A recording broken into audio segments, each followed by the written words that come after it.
What's going on, guys? This is going to be your NHL DFS puck drop today. I am Hold the Door DFS. We are going to be walking through. We're going to be walking through the 6-game slate tonight. If you're new to the channel, hit that subscribe button down below. It is greatly appreciated. We are over 2,100 subscribers, and we are going to continue to give you free content here at our channel as we continue to grow. And also, I'm going to drop our coupon code here as well, 15% off anything at FSI using the code YouTube March when you check out. So you can do VIP, you could do NHL, soccer, anything you want. So let's get into the slate. 6-gamer with not Alexander Ovechkin. Why can't I think of his name now? With Connor McDavid. And I think he'll actually be pretty popular and chalky. We'll get to it here. And you'll see, like, they're not even that high in the implied total. They're actually underdogs slightly. But Vegas, it has the highest implied total at 3.7 against San Jose. Next is Vancouver against Ottawa. Similar matchup that we saw the other night, 3.6 implied total. Philadelphia with a 3.2 implied total. Flames with 3.2, Ottawa 3, etc. So in general, the highest implied total in the whole slate is Vancouver and Ottawa. And the game started at a 6 total and now is at a 6.5. Everything else is sitting at a 6. And then our money line favorites, Vegas at a 2, almost minus 220. And then Vancouver at minus 150. Again, this is thanks to Fantasy Labs and their great free feature of the Vegas dashboard. And you can always check this out at their site. So it is an awesome tool to use. So let's get into our actual builds here. So I'm going to share my screen again. All right. We're going to go position by position.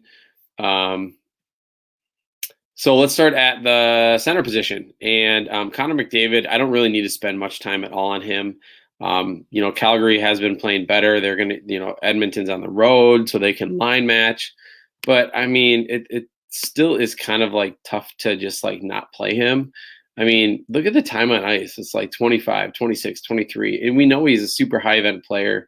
So I don't know. I don't think there's, like, anything that you're just, like, gushing over to get off of him for. So I don't see why you wouldn't go and pay for Connor McDavid in this situation. Pettersson, I think is continued. Yeah, he's going to continue to be out. It would have been nice to have him back. He would actually been in consideration for me at 6.7. Then we have JT Miller at 6.3. Had a goal in the last game against Ottawa, but he just doesn't really provide that much of a floor. And I think at paying more for JT Miller than Bo Horvat at 5,900, I think that's a mistake in my opinion. Kopitar is fine. Scheifele is fine. Again, Scheifele is going to be more goal or assist dependent. Somebody that plays a ton of ice time per usual. So I think he's fine at 6,100. Just know you're likely needing goals or assists from him to get any DFS value out of that. Then we go down here. We got Sean Couturier.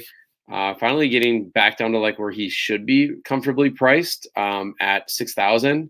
Again, he is a guy that has a little bit more balance has some shot on goal floor, but I mean, he definitely, look at it. He gets on the point board all the time, assists in his last 1, 2, 3, 4, 5 games. He's got a good matchup here with the Rangers. That's a game that saw 9 goals in the last game. So I like him there. Zibanejad, obviously, whenever he is this cheap, I really like. He finally had his first little dud game last game against Philadelphia after playing phenomenal on the road against Pittsburgh and Boston. So at 5,800, I really like him there. O'Reilly is another just like ice hog, right? Like 23 minutes on ice, 20, 21. Gets really active in the power play in front of the net. So I like O'Reilly here against LA. I won't skip past Horvat. I think I'll likely be on playing somebody like him. He got a little bit of the bonus with the block shot bonus. That's unlikely for him. But I do think the goal assist equity at a cheaper price than somebody like JT Miller is definitely in play. So If you have questions throughout the live stream, just shoot them in the chat and I will get to them here at the end. I'm like not being able to see that screen as we go, so it's just easier if you put them in there and then I'll check them back. Nugent Hopkins is fine. Don't love him on the second line by himself. Elias Lindholm and Sean Monahan are both viable. Claude Giroux, I will mention him. He's been really good lately. 3 goals in his last 4 games, double-digit, obviously fantasy points in those games, but definitely seeing back more to an increased role that we normally would see out of somebody like him. Going down here a little bit further for some value, Dubois is fine. Backlund's fine. Kotkaniemi had a goal in his last game. After getting, he's been up in the top 6 recently. Wasn't that good in the last 2 games before that, but I think he's definitely viable at 3.6 for some value. Stevenson, is he still going to be out? Game time decision. So if he's still out and we still get Cody Glass bumped up, I think you can definitely take a shot on Cody Glass. He did disappoint with a 0 in the last game, but I think the spot is just too good to pass up if he is not. And I'm just going to check the lines and when they update it. Yeah, I mean, he'd be centering Pacioretty and Mark Stone if he's in. So if Stevenson's out, or Stevenson's in, I think he's a good value too. So, all right, let's get to the winger position. Leon Dreissital. Whenever the two are playing together, it's really hard to ignore them at all. But I think the matchup being not as good and Patch's matchup, Max Pacioretty, being phenomenal, I think that I actually tend to lean Max P here. And so I think that might be a spot that might be a decision point for people. You can't argue against going against Brady Tkachuk either, who leads the league in shots and high danger chances and all the things that you want from a DFS player. Just happens to be on a really bad team. But look at this, double-digit points in his last, 3? So in the last 10 games, 8 of his last 10 games, and it's not just like barely getting over the double-digit hump. Like he's got huge upside. And when those high danger chances start going in, you're going to see this games played and goals number be a lot closer than it is right now. Only scoring a goal like every 3rd game this year. So I think that will go up. Going down here a little further, I think I like Mark Stone at 6,900. The price is a little bit steeper than I'd prefer to pay, especially when you were paying like 5,600 2 games ago. Another guy that's very goal or assist dependent, but I think the matchup, as we can already see, is basically one of the best you're going to get against San Jose. So like him there. Don't love the price increase on Boasser, even though the matchup's really good. I really like Kyle Connor. I think he's underpriced. Had 2 goals in his last game, but I think he's just such an elite offensive player that 6,200 is just too cheap for him. Tarasenko, I like to. I think, you see the last 2 games with 20 minutes of ice time. The shot volume is going to be there. He's probably close to a core play for me, honestly, at 5,800.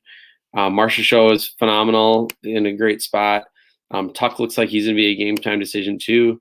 So it might be easier if he's just out to not have to worry about him at that price tag. But Johnny Gaudreau at sub 5K is really interesting. His floor has been really non-existent this year, but it is a really high event matchup. So I think this might be a good GPP spot to pair him up with Monahan. Going a little bit further, Riley Smith, I think, had 7 shots on goal in the last game. Yeah, something insane. But again, it's like the best matchup possible for them. One of the best possible matchup. So I think you consider him at 4,300 as a nice value play. Same with Voracek, Stützle. I like Giroux. There's a lot of really good value down here. Actually, Hoglander at 3,900 hasn't been that great recently, but I think he's in a really good spot. Athanasiou, since getting moved up to Jeff Carter's line, has seen more minutes on the ice. The last 2 games didn't have a goal or an assist, but has had some decent games recently for the price tag. I think Doobie is going to continue to be one of my favorite values on the slate if he's going to get that top line run. So I really like him at 3,400. And then Kako, I think, as well, will likely stay on that top line. Obviously, he hasn't been great recently, but could be some decent value there. Yeah, in general, you're gonna have Chase on is gonna be on power play 1 likely. So if you want that power play goal or assist, you can pay down for him. All the cheap guys for Ottawa are always in play in these matchups. That just because they're gonna likely give up 3 goals doesn't mean that they're gonna get a lot of high danger chances on their end. So always somebody to consider. On defense, the big news I think will be Tyson Barry. He's a game time decision, just like Tuck was. I think Barry will play, but if he doesn't, I think that just bumps up Nurse even more. Even though I love Nurse and Barry both at their respective price tags. He's 30 minutes of ice time last time, and he just has a great floor anyway. So I love Nurse at 5,900 regardless. Shea Theodore is obviously in a smash spot with the Vegas. Scooting down here, Torrey Krug. I really like Edler. He just is like come back to being the cash cow guy that he was like all last year. And when you're getting a lot more ice time like this, obviously some of this is inflated with overtime, but the block shot bonus has been like almost an automatic recently. And then you get the 5 shot on goal bonus last game. And this is going to be another high event game. So I really like him at 4,900 too. The Ghost, Shane Gostisbehere, has kind of got unleashed recently. I didn't check to see if they changed anything with him. If he's still going to be on that top power play unit. And that's really where he does a lot of his damage in terms of like shooting the puck. And it looks like he still is going to be on that top line. Is on the third pairing, but that third pairing, even strength, is definitely more defensive. It is more focused on, not having him on the ice as much even strength. That's why you see 16 minutes of ice last time, probably because they didn't have that many power plays. So, going through here, Fox is out, I think, again. Maybe that's from last game. I was going to check to see their line rushes too. Because Kako, okay, right now they have Kako listed on the third line. So he might not be as good of a value as I want. But they have Trouba listed on the top power play line. So Trouba, I think I just went by him, 4,300. Played 27 minutes of ice time last game. I think that game might have went to OT or close. And 23, so he's really a nice value at 4,300 if he's going to get an increased role like that. So I like Trouba at 4,300 as well. Hamonic is just kind of like a broken record, right? Like he can play 20 minutes, but he feels like he played 25 because he's blocking shots and putting shots on net. So I really like him there.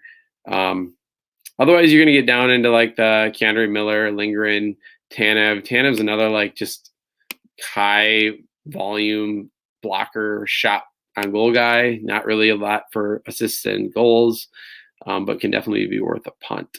So there's some other flyers down here. Jordy Ben, Bjornfoot, Edmondson. And Edmondson, I think, is in the top pairing or was recently. Like that's really good for 2,700. Like it's hard to get away from someone like him if you need a cheap punt. So that's kind of where I'm at, guys. I think decide on McDavid, and then if you're playing McDavid, then decide on Patches or Max Pacioretty or go more balance. And then from there, then you can likely decide if you want to pay up at defender or pay down or go for more balance and maybe add some Vancouver to your attack. So if you have any questions, let me know. Otherwise, I'm going to sign out here and get some core plays up for our DFS members.